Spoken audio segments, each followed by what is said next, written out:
Malgré les immenses changements dans notre monde moderne, les grandes questions existentielles que se posent les êtres humains sont toujours les mêmes. D'où venons-nous? Quel est le sens de notre vie sur cette terre? Pourquoi ce combat perpétuel entre le bien et le mal? Où allons-nous? Et forcément, Dieu existe-t-il? Et Lucifer?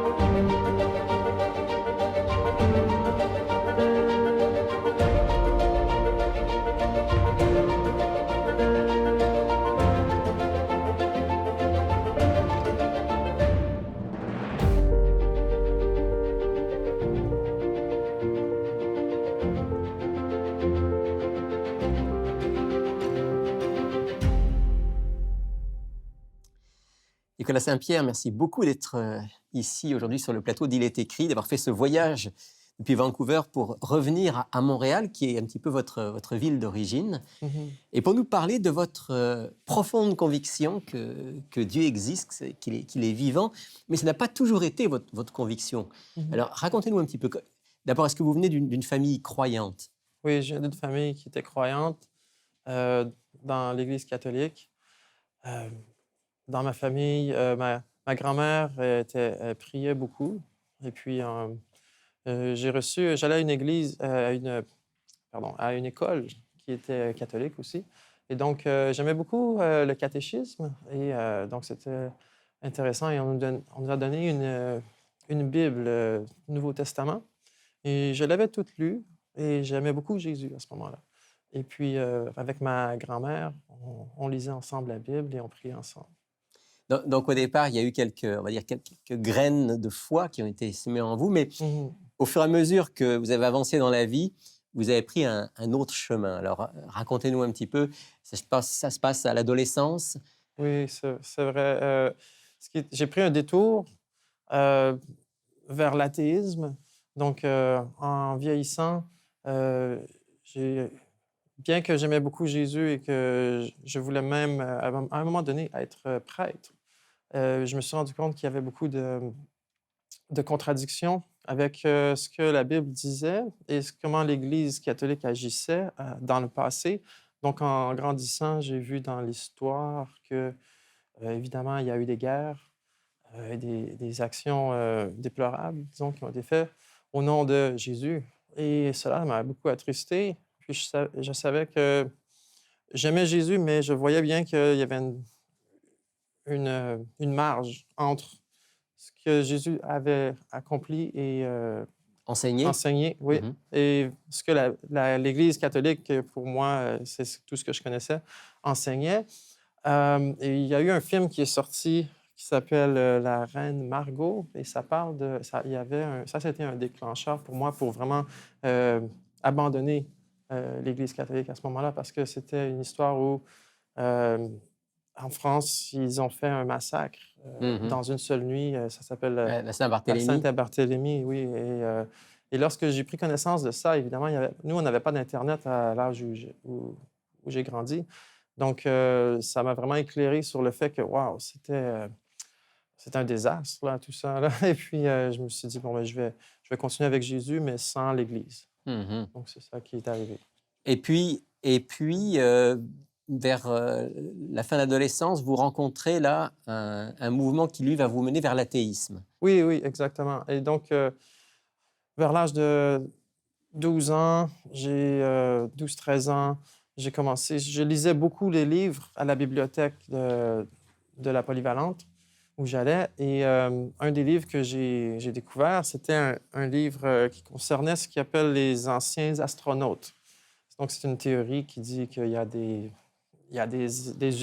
êtres venus de l'espace qui sont venus sur Terre et qui sont les fondements de l'Égypte ancienne, disons, et les pyramides et tout ça. Et pour moi, ça commence il y avait un certain fond de vérité dans le sens que il y avait des explications logiques et rationnelles.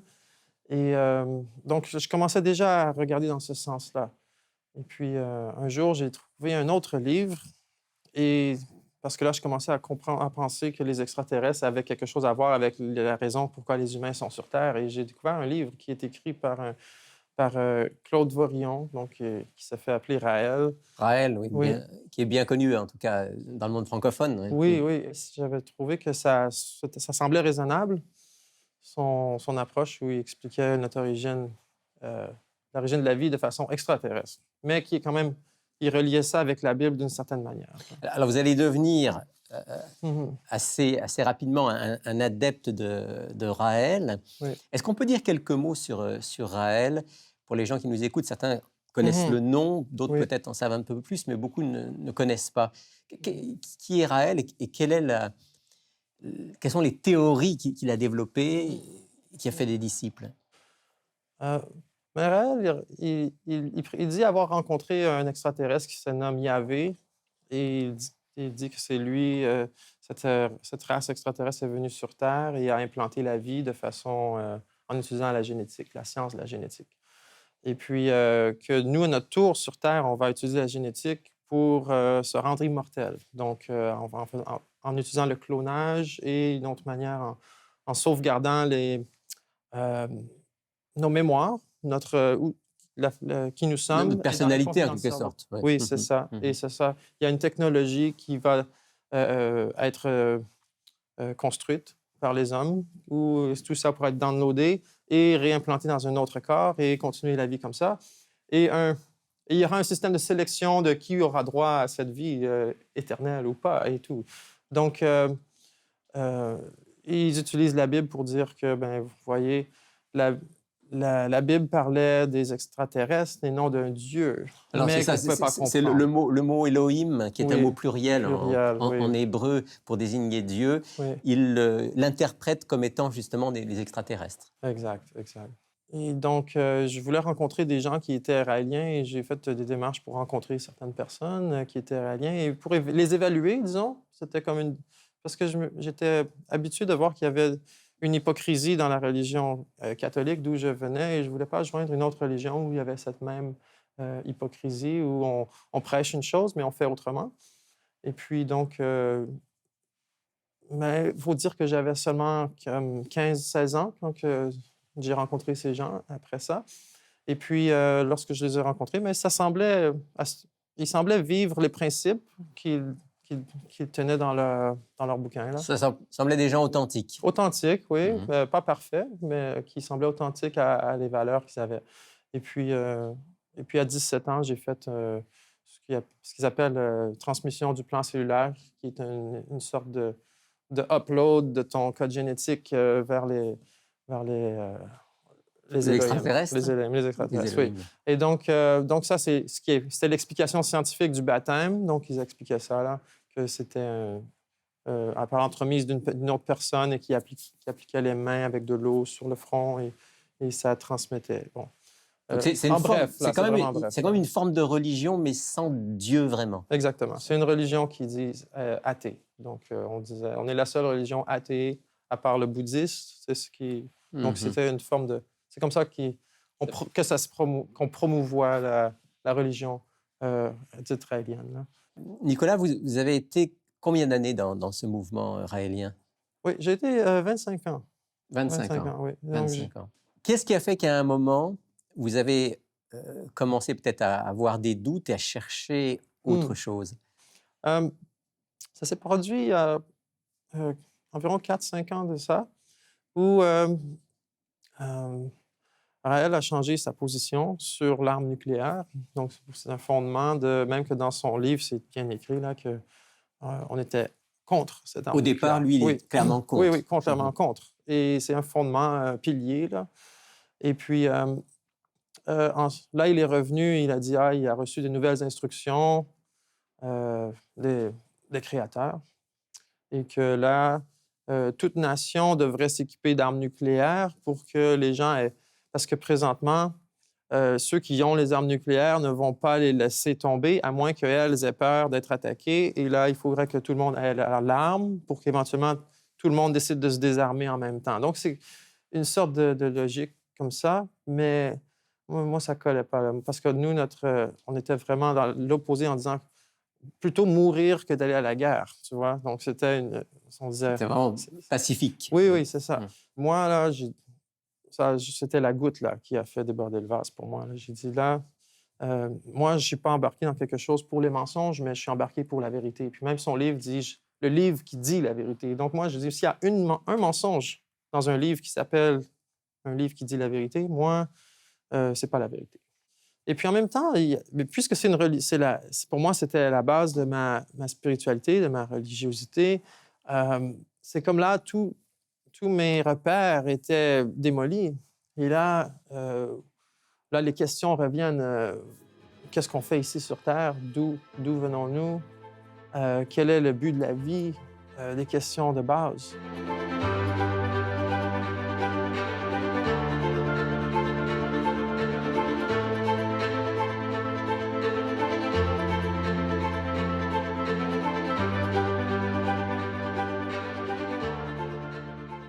Et là, j'ai commencé à chercher, à chercher de nouveau. Je ne croyais pas à Satan, je ne croyais pas en Dieu, donc j'étais toujours athée. Et pour moi, ça n'avait aucun sens. Mais tout ce que je recherche, quand je faisais de la recherche, là, je trouvais, ça tombait toujours à la fin. Quand on creusait plus creux, ça arrivait à ça. Et là, je me suis dit, j'en ai marre, j'en ai assez. C'était après peut-être 1 an ou 2 de recherche, là. Et j'ai dit, là, moi, tout ce que je trouve, c'est des mensonges.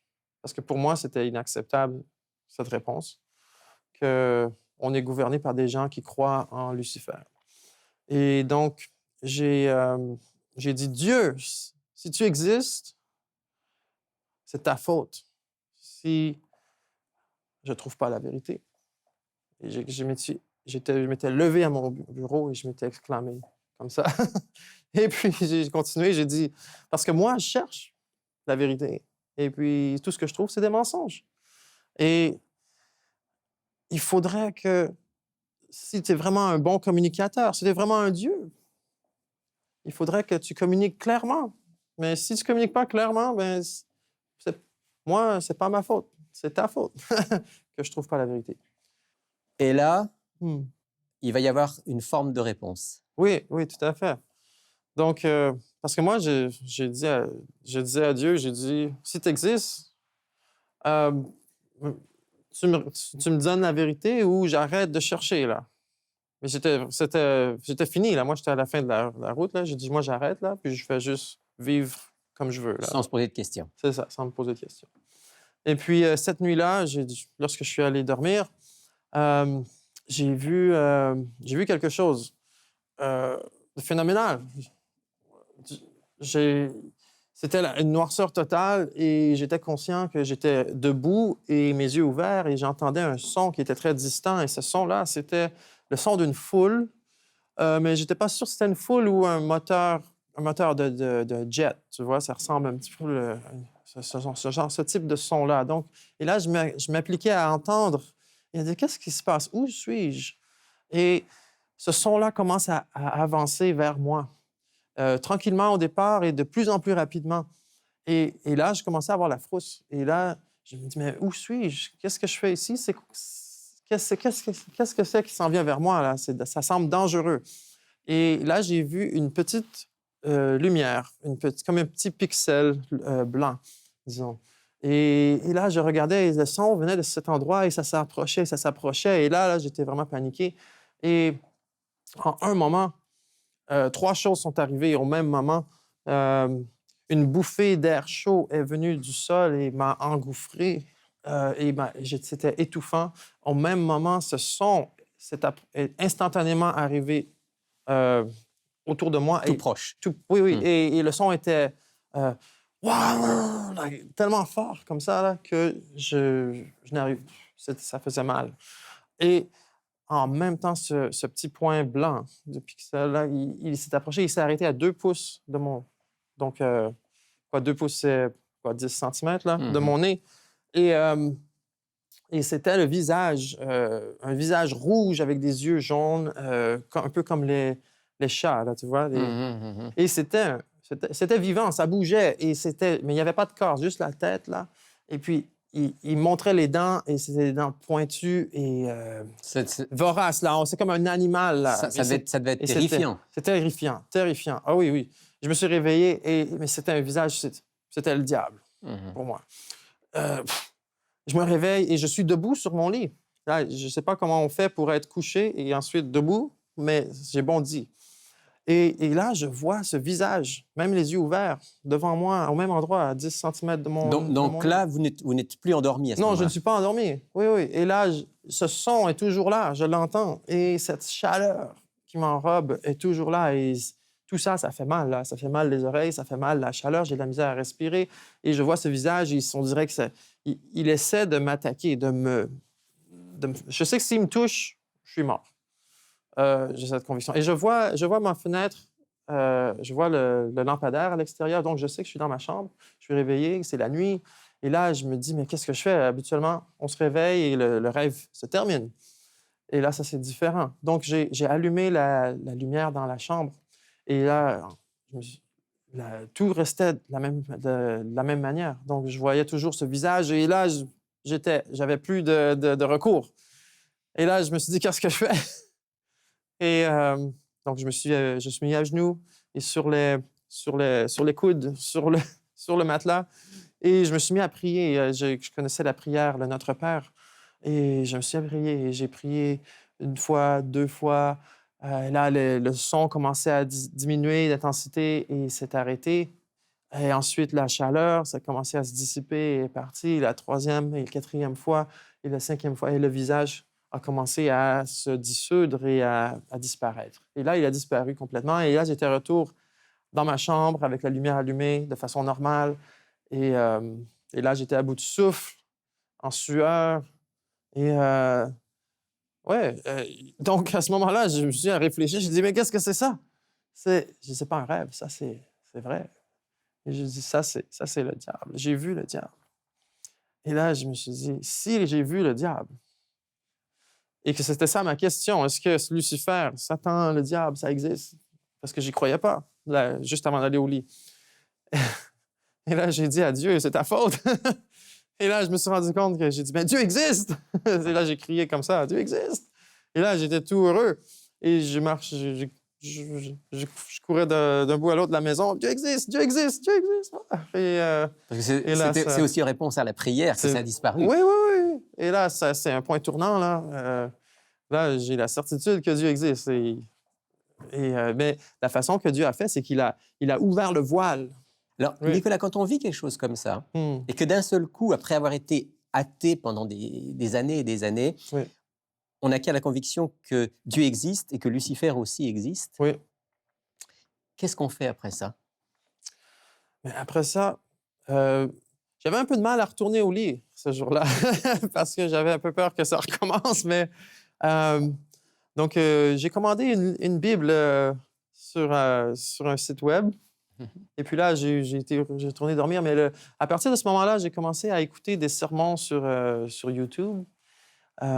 Et puis... donc, à chercher un petit peu les endroits où on parlait de Dieu. Oui, exactement. Donc, je ne savais pas vraiment comment m'y prendre, mais j'ai juste écrit sermon, quelque chose comme ça. Là. Puis, je clique Enter. Ça a continué pendant plusieurs mois comme ça. Je dirais même peut-être jusqu'à 1 an. Là. Je ne me souviens pas combien de temps exactement, mais ça a été assez long. Et à un moment donné, à chaque fois que il y avait une prière à la fin du sermon, souvent, soit j'allais au prochain sermon sans l'écouter, ou je l'écoutais comme respectueusement, mais sans vraiment y participer, tu vois. Parce que souvent, il disait, si c'est temps de faire un choix, puis d'accueillir Jésus dans ton cœur et tout. Et je dis, mais j'ai pas encore... Je suis pas prêt à ça. Je connais pas assez, peut-être, et je veux pas faire un choix prématuré, un engagement prématuré. Donc, j'attendais. Mais il est arrivé un temps où ça mûrit en moi, que j'avais le désir. J'ai dit, là, je suis prêt pour ça. Puis, j'ai prié avec le pasteur qui était à ce moment-là sur YouTube, là, et j'ai fait de la prière. Et c'était sincère dans mon cœur. Nicolas, on aura l'occasion, dans une prochaine émission, de parler de votre chemin identitaire. Oui. Dites-moi, finalement, donc, vous avez été baptisé, vous êtes maintenant un croyant et un chrétien engagé. Oui. Quelle est la différence que vous vivez, que vous ressentez maintenant entre Mhm. votre foi actuelle, votre Oui, engagement avec Dieu, oui, et ce que vous aviez pu vivre précédemment? oui. Qu'est-ce que là maintenant, vous avez gagné en quelque sorte à travers cette expérience? Hum, Beaucoup de choses. Euh, une des choses les plus importantes, c'est la paix intérieure. Ça, c'est immense. Je suis certain de mon identité maintenant. Mhm. Euh, et je sais que Dieu, il m'a créé et il m'aime. Et c'est très important.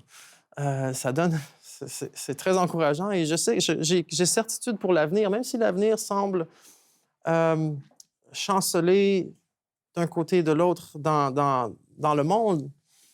euh, je connais ma trajectoire. Vous savez où vous allez. Oui, oui. Et vous avez devant vous cette perspective Mhm. de la rencontre face à face avec Dieu Oui, tout et de à la vie fait. éternelle que vous cherchiez, Oui, mais que le Christ, lui, promet et qu'il peut promettre parce que lui-même est ressuscité. et c'est pas par par la science, le transhumanisme ou des mécanismes comme ça qu'on va avoir la vie éternelle. Parce que ça, c'est des choses qui sont contrôlées par les humains, mais Dieu ne fait pas de favoritisme. Donc, tout le monde y a droit et on a tous reçu ce cadeau. C'est ça que j'ai appris, c'est fantastique, c'est la bonne nouvelle, c'est que tout le monde a reçu ce cadeau. Il s'agit seulement de déballer le cadeau De et de l'accepter. l'accepter, vous voyez. Mhm. Et au départ, je ne voulais pas déballer ce cadeau. Et puis, je ne pensais pas qu'il y avait un Dieu, mais maintenant, je sais qu'il y a un Dieu. Et ceux qui pensent qu'il n'y a pas de Dieu, mais je les mets au défi de dire Dieu, si tu existes, euh, montre-moi que tu existes. Manifeste-toi. Oui, oui. Et si c'est vraiment un désir sincère, Dieu, il va répondre. Merci Nicolas. En terminant, si vous voulez, on va prier ensemble pour que cette certitude qui vous habite maintenant puisse être aussi dans le cœur du plus grand nombre. Amen. Père du ciel, merci beaucoup de t'être révélé à Nicolas, lui qui te cherchait de tout son cœur, qui cherchait la vérité. Merci de t'être révélé à beaucoup d'autres qui aussi ont le cœur ouvert. Notre prière aujourd'hui, c'est que toute personne qui honnêtement cherche à te connaître, à te rencontrer, puisse faire cette expérience. Et que tu veuilles aussi nous aider à être nous-mêmes honnêtes et accepter que tu puisses nous montrer le chemin qui est pour nous, que tu puisses changer nos vies, que tu puisses pardonner nos fautes et qu'un jour tu puisses nous prendre avec toi pour la vie éternelle. T'en prions au nom de Jésus notre Sauveur. Mm. Amen. Amen.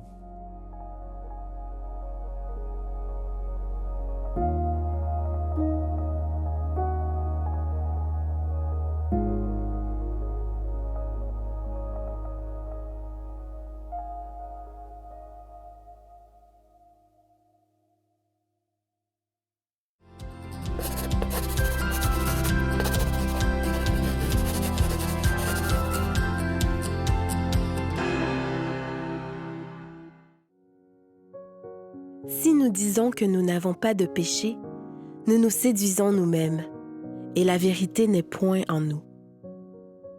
Si nous confessons nos péchés, il est fidèle et juste pour nous les pardonner et pour nous purifier de toute iniquité. Première épître de Jean, chapitre 1, versets 8 et 9. Bonjour France. Bonjour Rémi. Alors aujourd'hui, on a une histoire assez percutante Oui, très intéressant. dans ce témoignage. Et puis Oui. toi, tu vas nous proposer donc notre offre de la semaine, qui est aussi un témoignage très percutant. Oui, en fait, c'est un témoignage de Roger Morneau. Le titre du livre, c'est Au cœur du surnaturel. Donc, le sous-titre, c'est Témoignage d'un rescapé. Donc, les points en commun que nous avons avec Nicolas, c'est que Roger Morneau, c'était quelqu'un qui cherchait la vérité, qui était très intelligent dès son jeune âge. Et qui avait été puis- échaudé par l'Église en général. Exactement. Donc, dès jeune, ses parents étaient très, très pieux. Ils lui ont enseigné le Dieu d'amour. Mais dans les enseignements traditionnels, il faisait des liens et il se disait, ça ne fonctionne pas avec le Dieu d'amour. Donc, à un moment donné, à l'âge de 12 ans, il a perdu sa mère. Il a tout mis la foi de côté. Puis, de fil en aiguille, avec le temps, avec ses relations, il est entré en contact avec une société secrète, une secte satanique, en fait, qui est rien de moins que l'adoration de Lucifer. Et à cette époque, il est ici à Montréal. Donc, c'est un Québécois. Et puis, c'est fascinant de voir que dans ce rassemblement de personnes, ce sont des gens quand même éduqués, des hommes, des femmes d'affaires, des gens connus, et il décrit ce qui se passe. Donc, moi, ce que je trouve, c'est que dans ce livre, il y a beaucoup de révélations sur comment travaille l'ennemi et les mensonges. Parce que Nicolas aussi, c'était quelque chose que le mensonge, ça l'a comme frappé. Et Roger Morneau découvre toutes les tromperies. Et il se dit, mes parents ont été trompés, ils avaient bon cœur. Mais là, on découvre tout ce qui, même dans les églises, Rémi, comment il y a des choses, des enseignements qui viennent de l'ennemi et on ne s'en rend pas compte.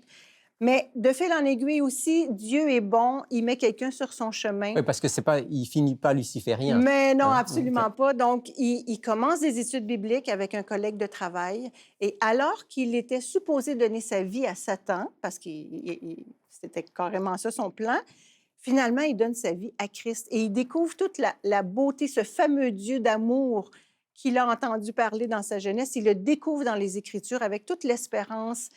C'est vraiment Et puis là-dedans, il y a des choses encourageant. extraordinaires qui se passent. Beaucoup de choses qui se passent. Donc, c'est un livre qu'on n'est pas capable de lâcher, là. Hein? On commence à le lire. À peu près 150 pages, mais en une journée ou deux maximum, là, on passe au travers.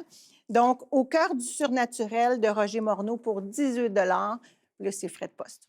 Donc, vraiment un livre témoignage à lire absolument. Oui. Au cœur du surnaturel, Roger Morneau. Voilà. 18 $, Oui. plus les frais de poste. Plus les frais de poste. Je pense que tu l'as bien présenté. Beaucoup vont vouloir se le Je procurer. l'encourage vraiment nos auditeurs à le lire. Merci, France. Ça fait plaisir.